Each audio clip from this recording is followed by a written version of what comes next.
दशरथ के ललन मरौवा धनवानी, दशरथ के ललन मरौवा धनवानी।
₹51 की दान है मालिक दरबार में।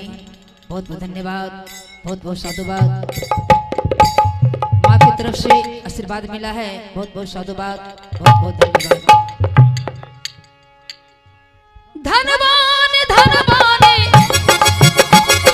धनवान धनवानी धनवान धनवान धनवानी, दशरथ के ललन मरौवा धनवानी, दशरथ के ललन रौवा धनवानी।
दशरथ के ललन रउआ धनवानी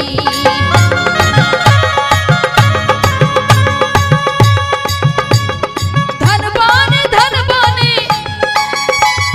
धनवानी धनवानी धनवानी धनवानी धनवानी दशरथ के ललन रउआ धनवानी दशरथ के ललन रउआ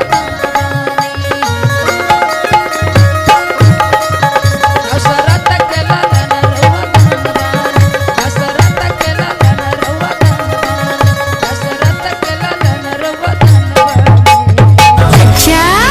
प्रेम से बोलिए राजा रामचंद्र भगवान की जय।